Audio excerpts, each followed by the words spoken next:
You know,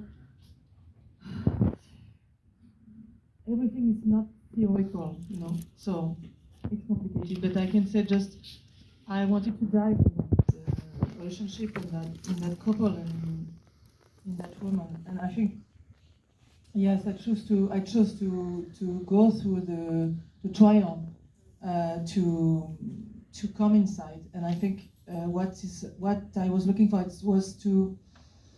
Okay, everybody is talking for instead of her, you know. She has to justify all the time. She has to rectify, and in a way, she's dispossessed to her narrative, and she has to get it back. So, yes, I started with that, but so many things. Yes, I don't. It's complicated for me to say exactly.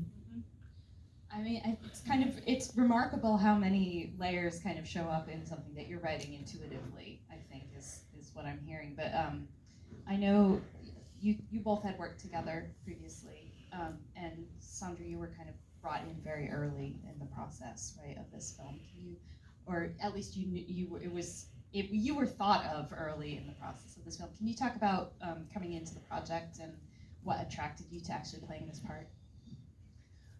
I got it really late. I think Justine sent me the script 1 year before we started shooting, approximately, and I didn't know anything about it before. She told me that she would write something where we could spend more time together, but I had no idea what this would be like.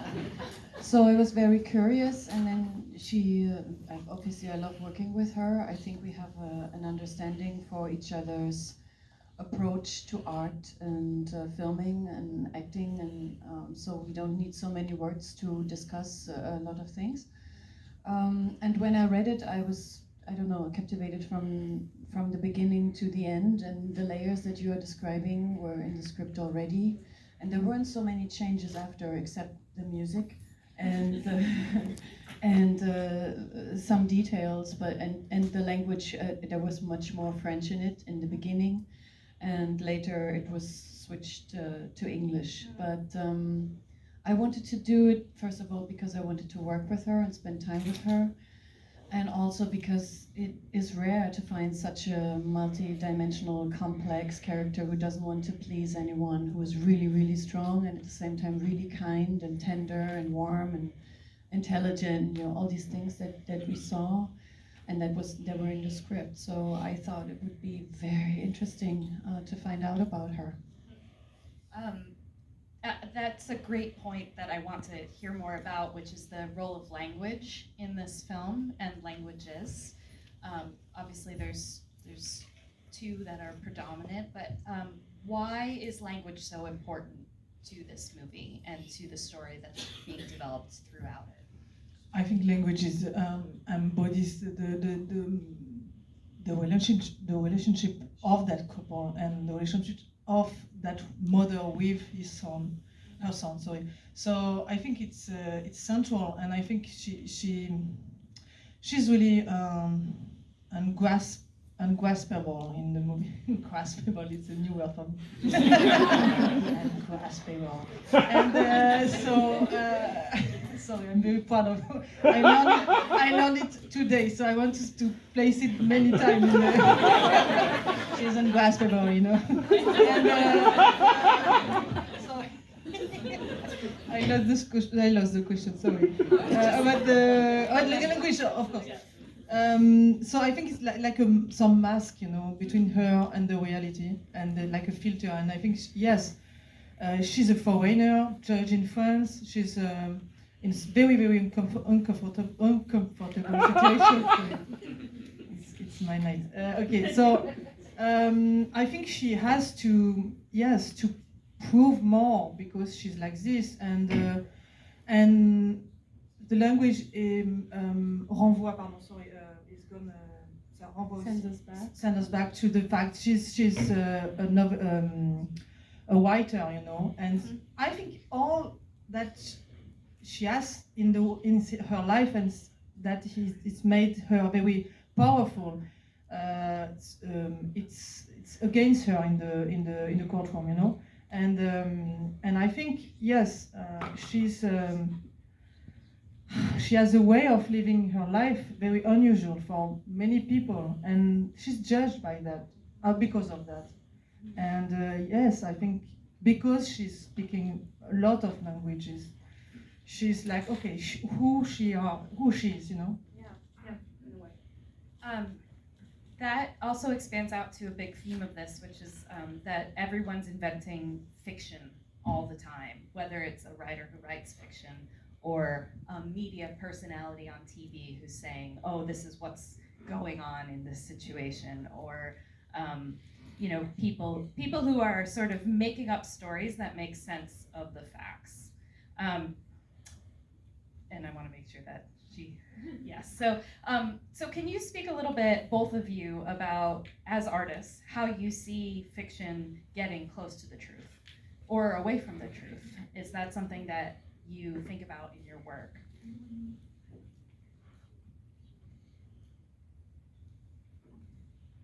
I'm not sure about okay, l'éloignement de la. Okay. In life, not in the courtroom. Well, okay. Yeah, and yes, right. That's right. Yeah.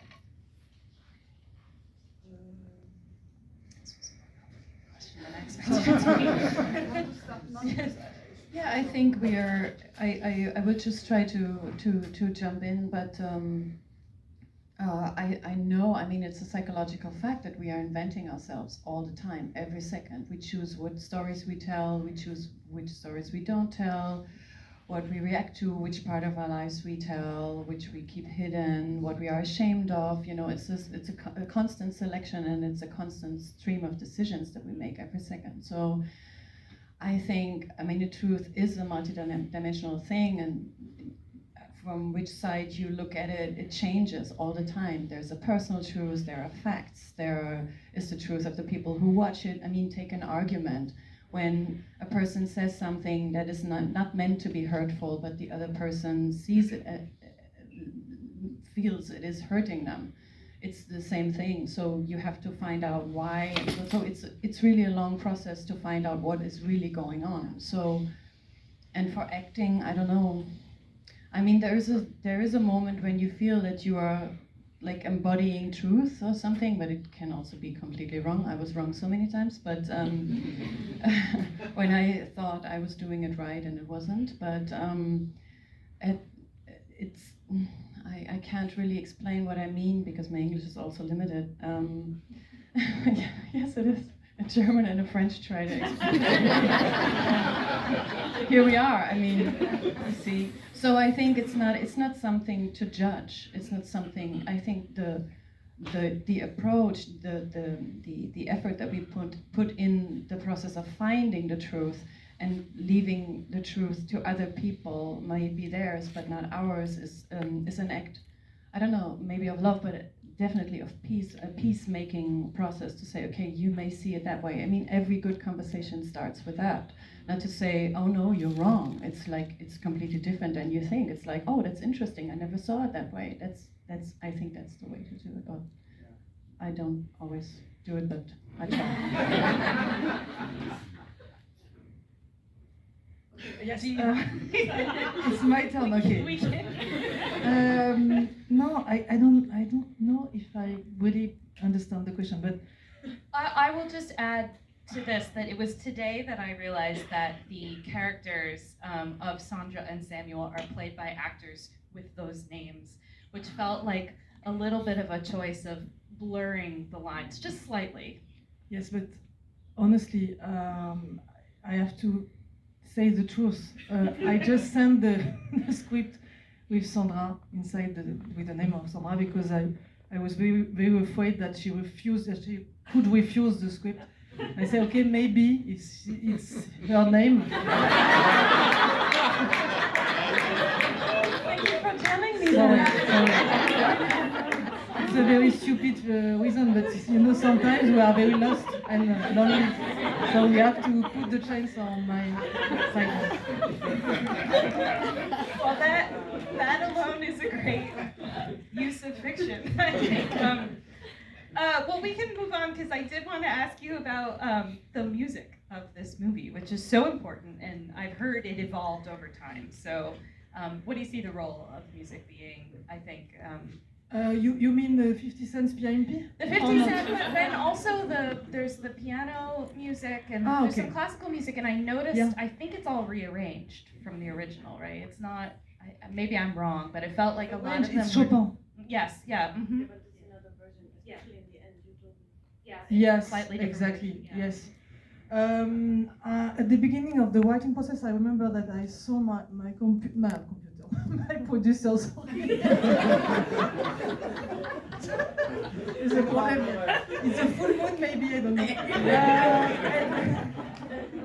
And I told them, okay, I don't want some additional music in the movie, because when you make a genre movie, there is many things that it's natural to have some sound design, some people who are playing like this with many attention and many duplicitous thing, So we wanted to make the opposite of that, to make something very different. And I think, yes, to put the music inside, not in additional things, it was a way to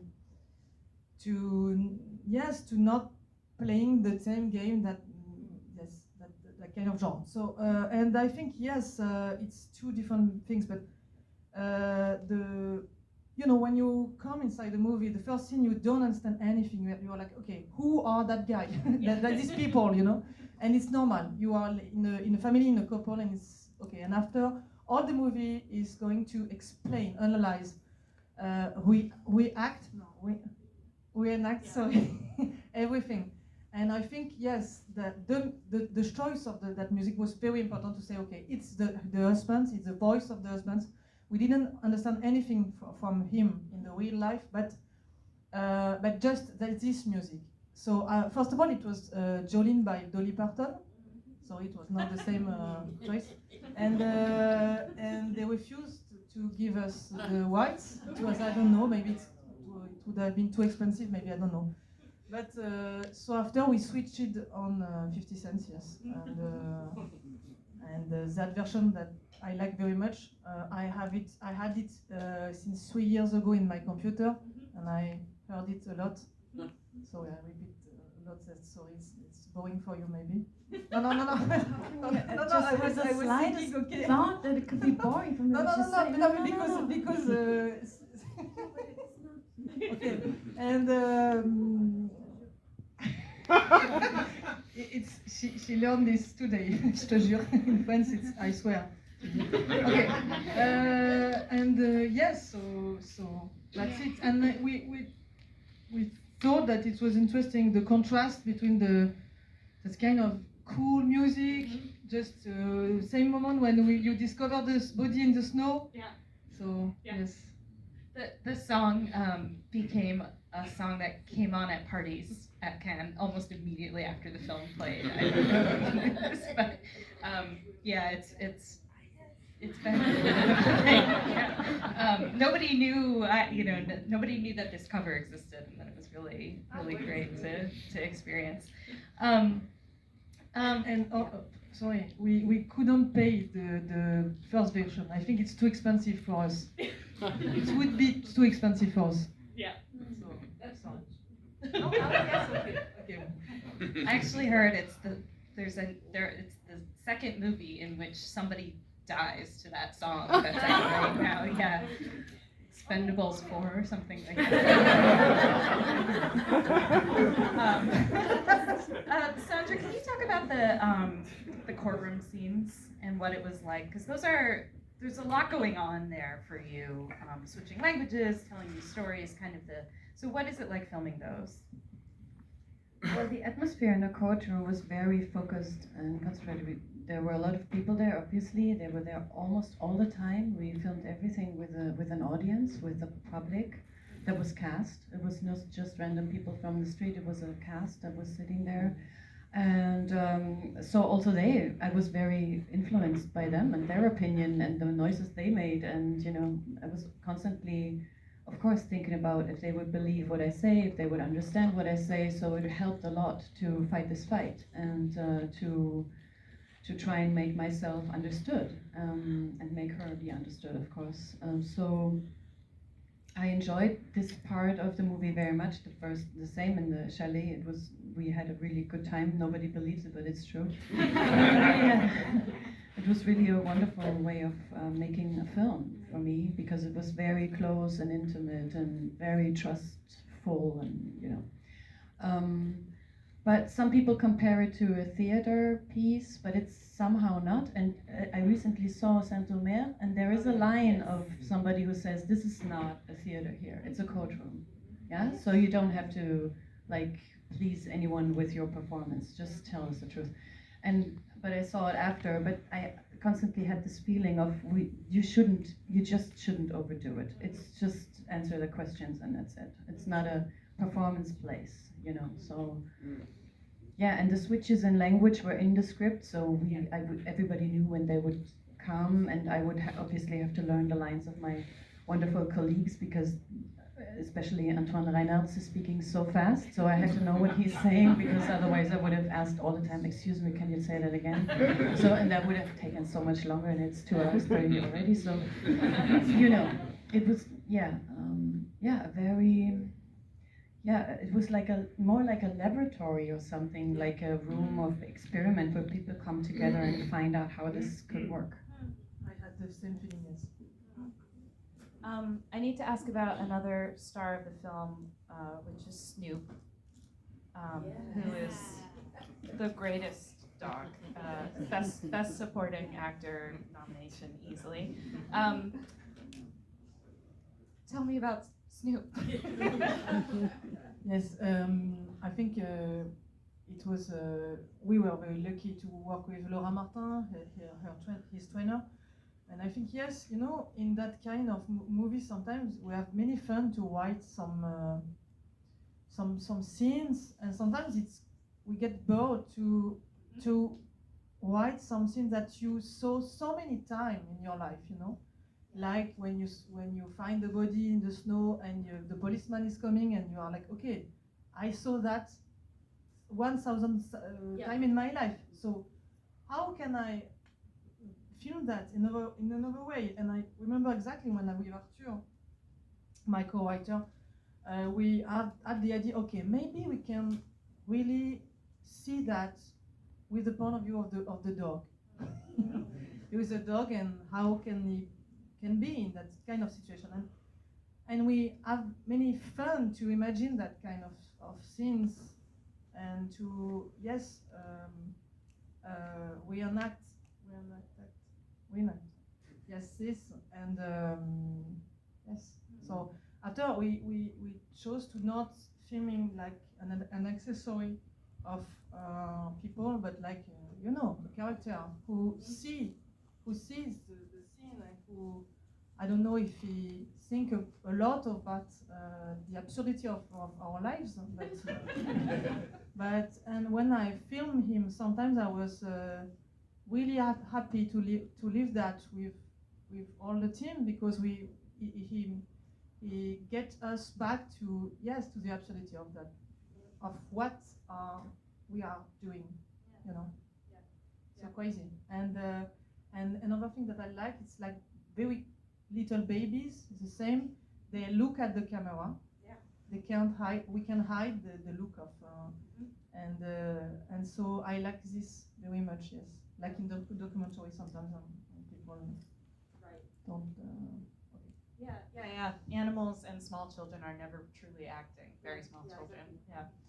Yeah. I have one more question, I guess, for both of you, which is that I've been watching people try to describe this, including myself, over the past few months. And many people say, well, it's sort of like a courtroom drama, and it's sort of like true crime. And I don't feel like that's quite right for either of them, but there are elements there. So I'm wondering if you could both just talk a little bit about your perspective, kind of at the end of this process, having made it, having seen it, having listened, about how it fits into those, and also maybe subverts those genres.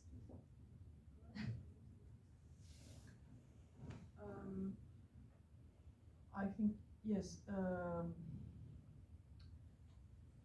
The main thing I think is the scene when she said you have to decide to the boy, you know. And I think yes, of course, it's a whodunit in a way, but I think the movie is going very far away, more far away in a way, because it's like, okay, these people are really complex, you know. This kind of a couple is really complex, and the movies always add some slide. No, it's not slide. It's des couches, slice. Layers. Sorry. Okay, and so I think it's yes, much more important. I think the way you are going in that perspective than just say, okay, she did it or not. It's open a largest thing, I think. Sorry for my word.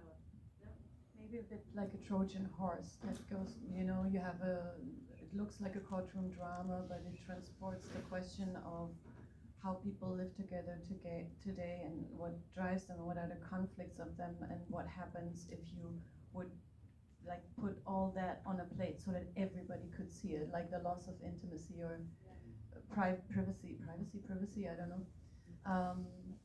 More like this. It's like, yeah, it's something in disguise in a way, to me.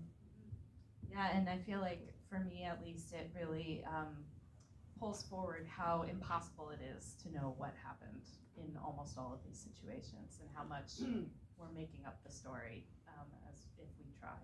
And it doesn't mean it doesn't matter, you know. It's not, you know, it's just, you know, it can go wrong, but it doesn't mean you don't have to try. It's really like, let's go on with it, but maybe we don't succeed. So it's kind of to me, it's a calming, like this last scene. It's a bit of a, maybe it doesn't work sometimes. Yeah. Okay, that's last word, I'm sorry.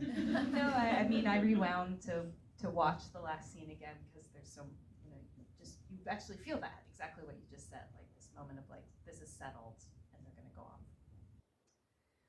I could honestly talk about this movie for hours, but we don't have hours and it's very late and we're in Midtown. So thank you both so much. And